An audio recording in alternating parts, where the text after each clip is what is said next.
Hello, my name is Sophie and welcome back to my channel. I should probably be embarrassed to admit that I've been thinking about what will become my 25 in 2025 list, i.e. the 25 books that I would like to read over the course of 2025 for a really long time.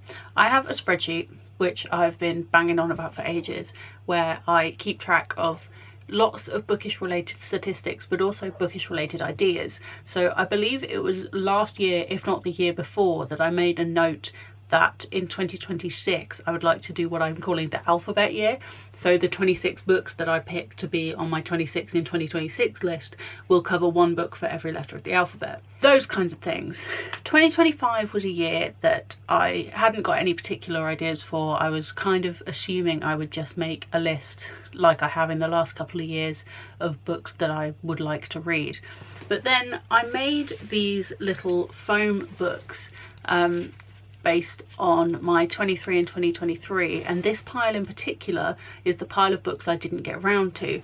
I have a much smaller pile of the books that I did read from that list, whether that was in 2023 or 2024, but I had these remaining ones of books I never got around to reading. I thought perhaps I would make 2025 the year that I redeemed myself with my 23 and 2023, but then I started thinking about my TBR jar and the fact that my TBR jar has been neglected for the entirety of this year.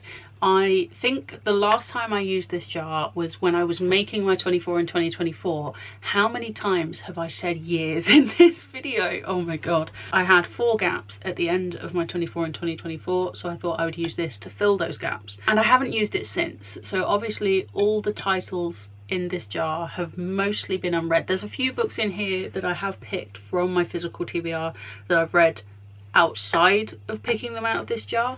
The more I thought about it, the more I thought, hang on, why don't I just make my 25 in 2025 the year of the TBR jar and further my mission to read more of my backlist. And the thing is, this stack of tiny foam books from my 23 and 2023 are probably mostly in here, so that's what we're going to do today. We're going to pick my 25 in 2025 out of this jar.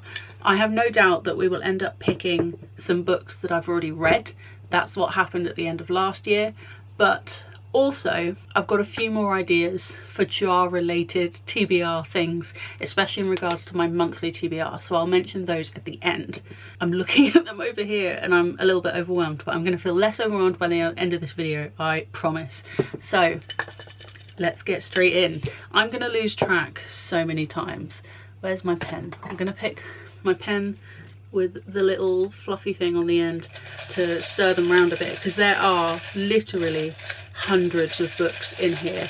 I haven't added any of the books that I bought in 2024.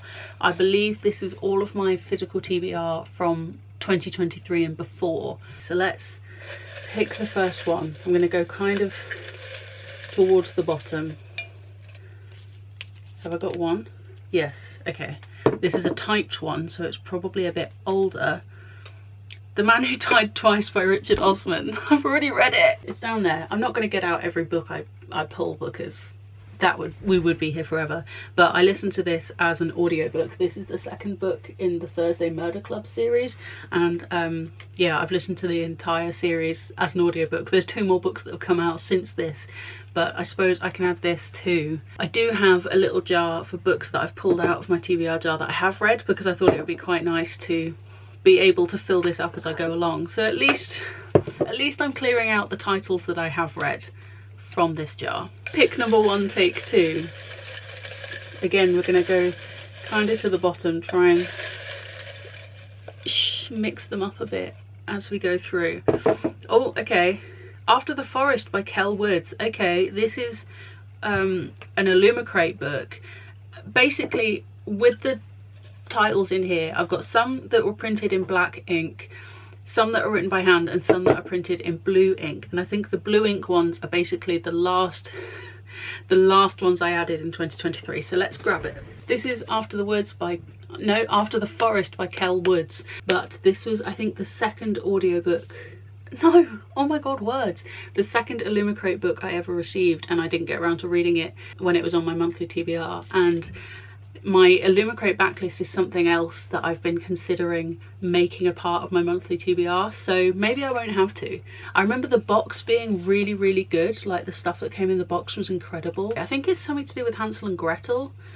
Definitely a fairy tale thing. Actually, this sounds quite exciting. Pick number 2, we'll give it another stir, and then I might actually pick one from the top. They're all quite well stirred together at this point, so let's pick one from the top. No, let's close my eyes and not look at the ones that I'm picking. Okay. Oh, this is a handwritten one. Loath to Love You by Ali Hazelwood. Exciting. Okay, this has been on my, what I call my priority TBR. I made a video recently explaining all of my different TBRs and all the books I wanted to read before the end of this year, and this was on the list. But putting this on my 2025 means I'm almost certainly guaranteed, well, not almost certainly, it's not like I've had a high success rate with these lists, but I'm more likely to read it next year, and it's one less book that I have the pressure on myself to read by the end of this year. Yay! Ali Hazelwood, love it. Actually, what I might do is write down the numbers 1 to 25 and cross off when I've done them, because otherwise I'm going to be recounting. 25 books is, it's one of those things that's like, oh, it's 25 books, but then the more you think about it, 25 books is actually a lot. Let's go again. That one. Oh, that's 2. There we go. Then we have Jacoby's Game by Alison Prince. This is one I've had for quite a while. So this has the signature orange sticker that tells me this comes from my favourite bookstore of all time. It's called High Peak Bookstore. It's in Derbyshire. I think it's near Buxton, and it's somewhere we used to go, me and my family, when we went on family holidays. I believe it's YA. Oh, it's got the funky paperback fluffy things, which was quite unheard of in 2010 probably. I bought this. What's this about? This is a YA book. Lying in hospital, her life hanging in the balance, Tig plays her cat Jacoby's game. Frustrated and confused by her own life, she can now explore other places, other times. Like dreaming in history, she moves backwards through the centuries to see how they compare to the present. But Jacoby had devised a cat's cradle of a game, and as she plays it to the end, Tig makes some unexpected discoveries. That sounds pretty cool, actually. That sounds fun. This is why I wanted to do my 25 list like this, to get some of those books off the backlist. Like, there are so few circumstances where I would have picked this book up of my own accord and put it on my monthly TBR. So there's that.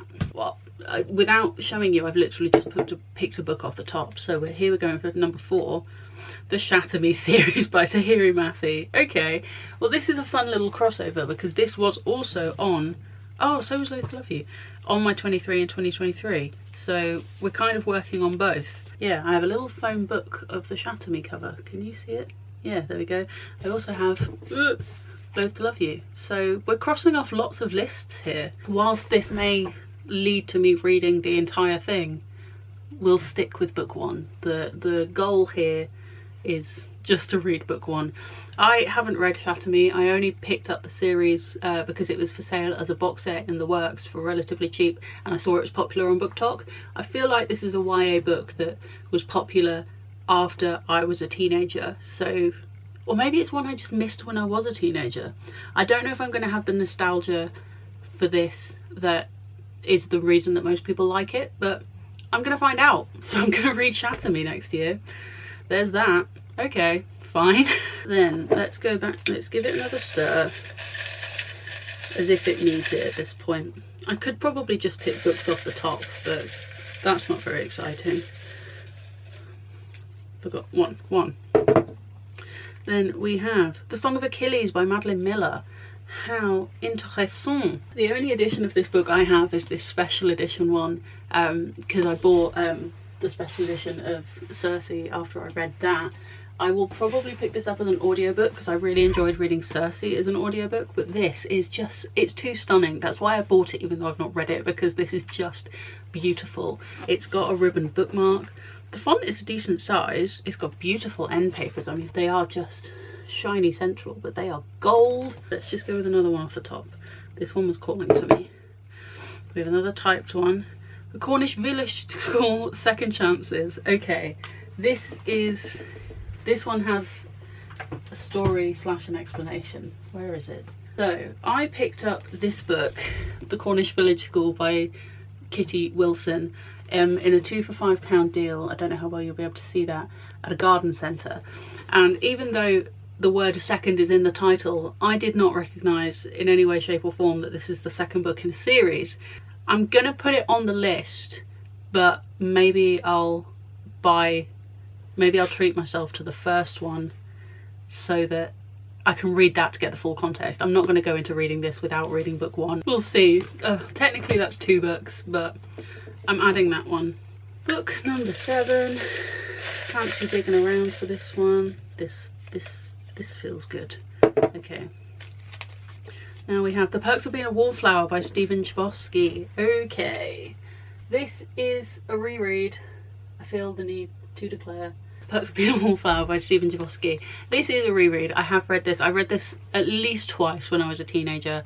The reason I put it in the TBR jar is for having a reason to reread it, because I haven't read it since I was a teenager. I'm really excited that this is on the list actually. This is the kind of thing I think I need to break up some of the brand new series, having to read book 1 to get to book 2. The Song of Achilles is probably going to be quite a heavy read, but something like this where I know what it's like, I know what it's about, I know that I like it, and it will be interesting to reread.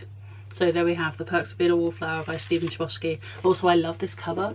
I think this is such a cool cover, and apparently I got it buy one get one half price. This is why I keep the stickers on, because I love reminding myself that I got a deal. Oh, okay.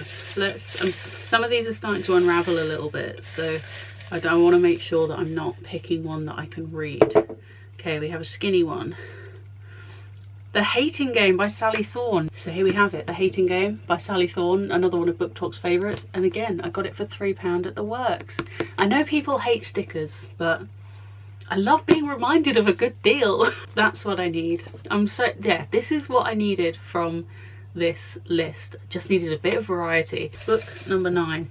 Bearing in mind 9 is my lucky number, so this should be good. We have this one, another written one, Scattered Showers, short stories by Rainbow Rowell. I love this book design, is so pretty. I bought this because it's a sprayed edge special edition, and Fangirl by Rainbow Rowell is arguably one of my favourite books of all time, even though I've not loved too many of Ms. Rowell's other books. You know, I bought this, so I should read it. It's signed as well. It's a Waterstone signed exclusive edition, but it's got like colour printing on the inside. Like, that's so cool. That's so cool. Oh my god, the whole thing is printed in pink text. That's sick. Okay, that's really exciting. I'm really excited to read that now. Book number 10. Gonna give them all just a little shake, and then grab this one. Here we have Prince of Thorns by Mark Lawrence. This was a charity shop find, I believe. This one I picked up in a charity shop because I thought it sounded vaguely cool. The Thorns taught him a lesson in blood. This looks like the kind of book that is designed for young boys. Oh, it's quoted by Robin Hobb, which is an author I've heard people on YouTube talking about. A privileged royal child raised by a loving mother, Jorg Ancraft has become the Prince of Thorns, a charming, immoral boy leading a grim band of outlaws in a series of raids and atrocities. The world is in chaos, violence is rife, nightmares everywhere. Jorg has the ability to master the living and the dead, but there is still one thing that puts a chill in him. Returning to his father's castle, Jorg must confront horrors from his childhood and carve himself a future with all hands turned against him. Yeah, this sounds fun. This sounds cool, and I bet the audiobook's really good as well. Give them a little shake. I think probably the mixing is perhaps what's unraveling some of the bits of paper, but here we are. Next up we have Of Mice and Men by John Steinbeck. So this is a novella that I studied at school. This was one of my GCSE books, and I found it in a charity shop for £1. And even at the time, this was a book I didn't hate. I think probably because it's about minorities, and there's representations of, you know, disability in a physical form and disability in a mental form, and oppression of women and people of colour. And I genuinely think it's a really interesting book, and I wanted to reread it as an adult to see how I feel about it when I'm not studying it. I'll probably be able to read this in one sitting, to be honest, because it is really short and it makes me feel mildly intelligent because it's considered a classic. So, Of Mice and Men by John Steinbeck. This is the variety we needed from this kind of TBR list. Okay, we're nearly halfway through. Let's maybe stop mixing them up so much so that they don't start to uncurl. We have The Dragon's Eye by Dougald Steer. So I just finished doing this series on my TikTok called the Guilty Bookshelf Tour, where I went through every shelf on all of my bookshelves and explained which books I hadn't read in an effort to guilt myself into reading more of them. And this is one that I remember when filming thinking, this is such a cool cover. It looks like a really old-fashioned book. I believe this might be middle grade. Yeah, the main character is 12 years old, but that doesn't mean it won't be enjoyable. Illustrations in it? Wow, this is a really interestingly formatted book, and it's part one, and it's volume 1 in a series. So yeah, another piece of variety to put on the TBR. Right, number 13. This is probably the closest we could call to a midpoint. Every Colour Review by Amelia Mandeville. I used to follow the Mandeville sisters. They used to make YouTube videos. I don't know if they still do. I see their videos pop up on my TikTok every now and again. But Amelia writing a book was something I was really excited about because I didn't see many other people who were aspiring authors when I was a teenager. So when she published this book, I was really excited about reading it. And I managed to find a copy in an independent bookstore not far from where I live now. I definitely bought it while we were living in this house. So yeah, an exciting edition. Clearly haven't read it yet because it's on this list, but yeah, I believe this is a YA contemporary romance, but I do think the cover is stunning. It's one that has been intriguing me for a really long time, so I'm really glad to have the opportunity to read it now. This stack is getting scarily big. Number 14, again we're staying near the top. We're getting a lot of my newer books. Killers of a Certain Age by Deanna Rayborn. This is a book that I got in the 3 for £6 sale from The Works. Always love being reminded of a deal. I picked this up because a YouTuber I followed at the time talked about how much they loved this book. I believe it was on one of their yearly wrap-ups when they were talking about books they enjoyed most throughout the year. Billy, Mary, Alice, Helen and Natalie have worked for the museum and elite network of assassins for 40 years, but now their talents are considered old school. When the foursome is attacked... Oh, Mary Alice is it's double-barreled. Okay, I was reading that as 5 names. When the foursome is attacked during an all-expenses-paid trip to mark their retirement, they realise they've been marked for death by the top-level members of the museum. Working together is the key to their survival, and they're about to teach the museum what it really means to be a woman and a killer of a certain age. Yeah, it's described as Charlie's Angels meets the Thursday Murder Club. I was going to say this feels a lot like a Richard Osman book. Number 15, we have this one. Nope, not that one. Thank you. 5 Survive by Holly Jackson. Okay, this is the only Is it the only Holly Jackson book I've not read? Other than the Good Girl's Guide to Murder novella Killjoy, I think this is the only Holly Jackson book I haven't read. And when it came out, I wasn't that interested in it. So I only bought this because the hardback was on sale when the paperback came out. So I got it from The Works for £2.50, which I still think is an absolute bargain considering the RRP is $14.99. On the grapevine, I've heard most people say that they like this book, but it's not as good as A Good Girl's Guide to Murder, and the reaction to the reappearance of Rachel Price was definitely more enthusiastic than the reaction to 5 Survive. So I think that will probably help my enjoyment of this because I'm going in with below 0 expectations. But I do like Holly Jackson's writing. I saw her talk at a couple of panels when I was at Comic-Con in May, and she's just so funny. So I think I probably will enjoy this, but I'm going in with the expectation that I might not, which is probably a good way of managing my expectations. Okay, this one's nearly open, so I'm just going to grab it. Solitaire by Alice Oseman. This is one that was also on my 23 in 2023, so I have a tiny little foam version. Hello. There we go, Solitaire. So this was on my 23 in 2023.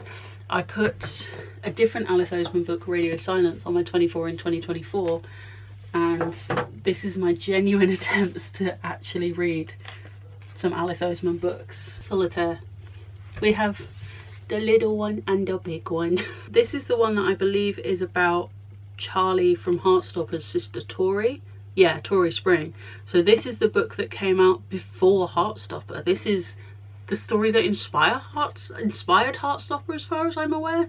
I love Tori as a character, so excited to read this. This is going to be very fun. This stack of books is getting very precarious. Book number 17 we have. I'm surprised we've not picked up another double yet, but here we are. Such a Fun Age by Kylie Reid. Another R, so in theory, in reaching distance. There we go. This is another one that I bought because I saw lots of people on BookTok and Bookstagram talking about it. I don't really know anything about it. Yeah, oh, it was longlisted for the 2020 Booker Prize, which actually isn't a selling point for me because I don't tend to love that. When Amira is apprehended at a supermarket for kidnapping the white child she's actually babysitting, her employer Alex resolves to make things right. So begins a crash course that will upend everything they think they know about themselves, each other, and the messy dynamics of privilege. Interesting. This is the kind of literary book about an important topic that I do tend to enjoy, so it might be a bit out there for me, but hopefully it will make me a more well-read reader. So there we go. That's another book that I probably wouldn't have read if it weren't for picking tiny bits of paper out of a jar. Then for 18 we're going to go for this one. It's another typed one. Oh, this is a Christmas book. Okay, The Christmas Murder Game. Did I read that? I think I've read that. Picked out The Christmas Murder Game by Alexandra Benedict, and I've read this and I loved it. So we get to put that in the red jar.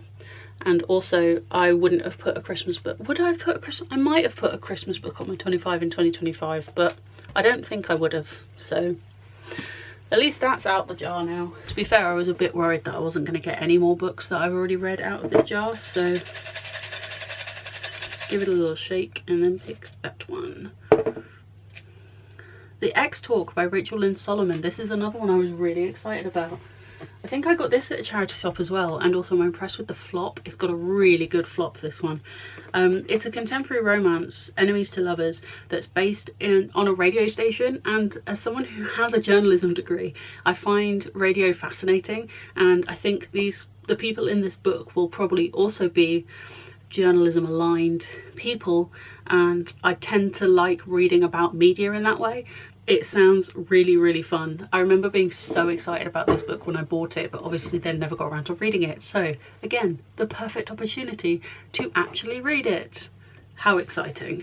Book 19, we have The Lost Bookshop by Evie Woods. I got this one for £3 at the Works. This is a book that's also on, I think it's called Prime Reading. Like if you have an Amazon Prime account and a Kindle, there's a bunch of books you can get for free. I never see anyone talking about Prime Reading. I don't know if it's just a UK thing, but it's like, I suppose, a step down from Kindle Unlimited because you don't have to pay any extra subscriptions. But if you're already paying for Amazon Prime, you get Prime Reading, and I believe this is on Prime Reading, so I think I have it on my Kindle, which means I prefer reading on my Kindle, which is why I want to get through my backlist so much, so I can start buying more books on my Kindle and then seeing my bookshelves as more like trophies. But it's based in Dublin. Maybe I need the audiobook. If it's based in Ireland, maybe I need to listen to an Irish narrator in an audiobook. Yeah, I think it's magical realism. I love books about books. How exciting. We're going to go for this one next. So for book 20 we have The Boy at the Top of the Mountain by John Boyne. Oh, it's the same author as The Boy in the Striped Pyjamas, which is why it feels like it's got the same vibe as The Boy in the Striped Pyjamas. I got this one for £3 from a Waterstones in a sale, because the Waterstones in Coventry has a whole basement level that's a sale section. I believe this is probably YA. It's another World War II story. Wow, it's a boy who's taken under Hitler's wing. There we go, another book that I definitely wouldn't have picked of my own accord. So give it a little shake, and then we're going to pick this one. This is another handwritten one, and we have Strong Female Character by Fern Brady.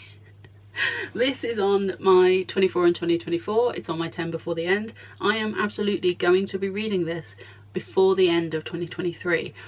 So I'm not going to include this, even though I haven't read it yet. I'm going to put it in a different section. I'll explain. I have so much going on my desk right now, but I'm not adding that to my 25 and 2025 because I fully intend to read that before the end of this year. So we're just going to go for another one, which is Only You Can Save Mankind by Terry Pratchett. Is this the one that I may have...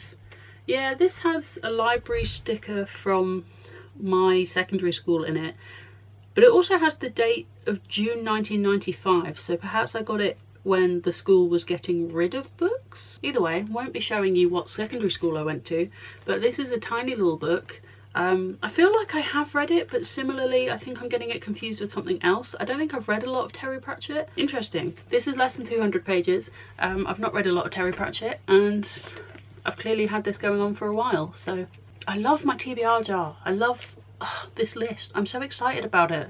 That's exactly what I needed. We've got 4 more books left to pick, and this pile is getting unreasonable. Oh, I can already read that, and I've read this. At what point do we stop doing yearly lists based on the number of the year we're in? Because we're going to get to a point where we're reading 42 in 2042, and that's a lot of books. The book I picked was Guild by Raven Kennedy, which I have already read. I bought a copy of this book. I think I got it when I went to that sale basement in the Coventry Waterstones. Then I read it as an audiobook. Then one of my husband's old school friends gifted me a copy for my birthday. So I have read this book. I've technically owned multiple copies of this book, and I am now just waiting for the right moment to read book 4 in the series. So I'm definitely putting that one in the red jar. Right, I'm definitely deluding myself because I've only picked out like a few titles, but it feels like it's going down. The Kite Runner by Khaled Hosseini, another book I have read. This is a book that I bought for myself, which is why it's in the TBR jar, but then when we got married, my husband and I asked our guests to gift us a copy of their favourite books, so we'd have a little library of our favourite people's favourite books, and in an endeavour to read them all, I set up a book club where we take it in turns each month to choose a book, and generally I read it and he doesn't. But someone gave us the Kite Reader, I think it was my cousin's partner, gave us the Kite Runner as a book for the wedding, and I've read it because of the wedding library. So that's another one I get to tick off. How exciting. Right, so let's just pick another one. The Luminaries by Susan Dennard. This is exciting because I own the first 2 books in this series, and I know a third one's just come out. So this is another series technically that I'm adding to this TBR. I don't really know anything about this. I know this was published by Daphne Press, which is a publishing agency that's relatively new, so I wanted to support them, which is part of the reason I bought this. But also this cover is stunning. I don't really know anything about the story, and to be fair, I haven't been reading a lot of blurbs recently because I find that I either really enjoy the story more because I don't know anything about it and I'm not even spoiling myself for the stuff that's publicly available, or I'm just confused. So hopefully this will fall into the enjoying it even more category, but I do already have book 2 with these stunning sprayed edges, and book 3 I believe is either out or coming out soon. Shaky shaky. This one's still relatively folded, and we have By the Book by Jasmine Guillory. This is another one I was super excited about when I bought it. This is another one I bought from the Bucks for £3 because it's a book about books, and I love books about books. This has a stunning cover. It's got main characters of colour, which I do try to integrate more of that into my reading because it would be so easy to just read about books with white protagonists, and I love books about books. It's about a girl working in publishing, and I'm so glad this one got picked. 2 more books. Can we pull out anything else that I have already read? Because that would actually be relatively helpful. Oh, there's 2 in there. They're intertwined, but that's not the one I'm holding. Thank you. I'm talking to bits of paper. Oh, okay. Do I or don't I? I've pulled out Harry Potter series by J.K. Rowling. First off, I think J.K. Rowling is a piece of shit. I hope that goes without saying. My reading of the series, if I was to reread it, would not be to advertise my support of her and her beliefs. However, do I want to commit to reading a 7-book series as part of my 24 in 2024? I'm actually going to say no.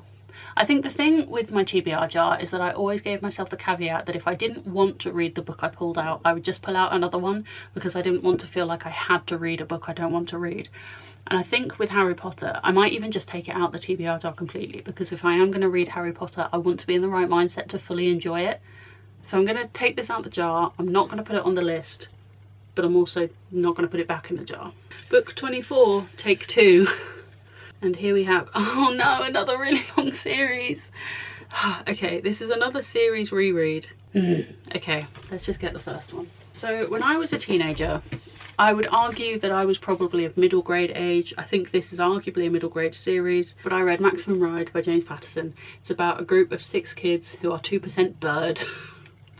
Is it magical realism? Is it fantasy? Is it kind of dystopian? I don't know, but I loved this series, and all of my friends loved this series, and we kind of made it our personality to love this series.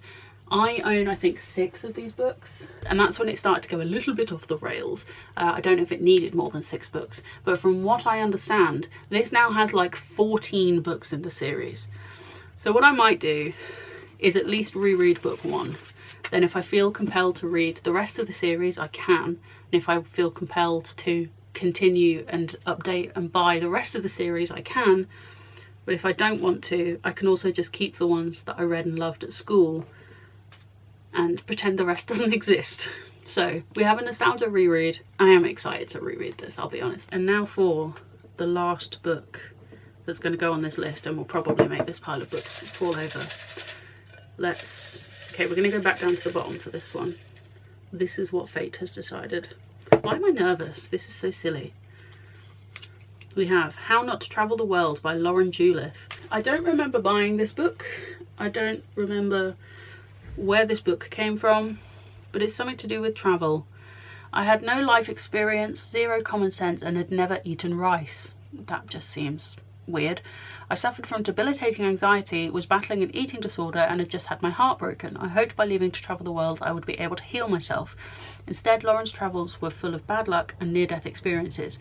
Over the space of a year, she was scammed and assaulted, lost teeth and swallowed a cockroach. She fell into leech-infested rice paddies, was caught up in a tsunami, her motorbike's brakes failed, and she experienced a very unhappy ending during a massage in Thailand. I don't want to know what that means. It was just when Lauren was about to give up on travel that she stumbled across a handsome New Zealander with a love of challenges. Yeah, okay. That is the kind of blurb that will make me want to read a book. And it's going to just further reinforce my want to go to New Zealand. So that's book 25. Okay. Oh, there's no way that I can get all of this in shot. But these are the 25 books. How far back can I go? Can I? You can see my terribly green trousers. There we go. That's all 25 books in one place. These are the books that I'm going to try and read next year. I now have this pile of papers, which are my 25 and 2025. We inadvertently managed to get 3 of my 23 in 2023 on there. I suppose for the last part of this video, I need to talk you through my plans for the jars, because I have my actual TBR jar, which has everything from 2023 and before. Then I have this jar, which is the books that came out of my TBR jar that I have actually read, because I think it's nice. It will be nice to have a jar like this that is full of books I've read rather than books I've not read. And then I also have this jar that came from a Luma crate. I don't know how well you'll be able to see it because it's clear, but it says books are a way to live 1,000 lives. But this has a little slot in the top. So what I'm going to do, I think, is put these books, which are the red TBR jar books, in here. So then when I finish a book, I get to put it through the slot, and that's going to be slightly more fun, I suppose. We take any opportunity to add fun into our lives. So these are the TBR jar books I bought, and then when I'm done, I can slot them through the top of that. Then what I'm going to do with this jar is I'm going to fold up all of these 2025 titles, put them back in, and then use this jar to choose which books I'm going to be reading each month. So there's still an element of, rather than planning what order I'm going to read these books in, or having to decide which books I want to read each month, there's still going to be picking them out of a jar to decide which books I'm going to read when. I still have completely unjustified optimism that I'm going to finish my 24 in 2024 list. I have absolutely no reason because there's so many books left. I have read over half, which I think is a good achievement. The other TBR jar that I'm thinking of setting up as something that I can pick out of for my monthly TBRs when I'm planning those is a jar full of the titles of all the books I bought in 2024, because I stopped adding to this jar in 2024. So I think what I want to do is start trying to read at least one a month. Slowly it'll be another way of getting through my backlist. So my monthly TBR will be made up of a book from the wedding library that either me or my husband choose. I'm starting a book club with my sibling, so we're hoping to work through our backlists with that. So hopefully that will be another book from my backlist rather than buying a new book every month. Then I will be reading hopefully at least 2 books from my 25 and 2025. I always have a caveat on my monthly TBRs for any new releases I've pre-ordered, because I do love pre-ordering a book. And then I think that takes us to 5 books, and I think 6 books on my monthly TBR is where the challenge lies. If I can read 6 books a month, that would be really exciting. So I think the 6th book will be trying to work on all the books I bought in 2024. So that's my 25 and 2025. That's an explanation of all my jars, and that has made me really excited for reading again. I'm so excited to try and crack as much of my backlist as I can next year. I'm feeling super motivated not to buy any more books. We'll see how long that lasts, but otherwise, thank you so much for watching. I hope you're having a great day. I hope you're reading a great book, and I'll see you next time for another bookish video. Bye!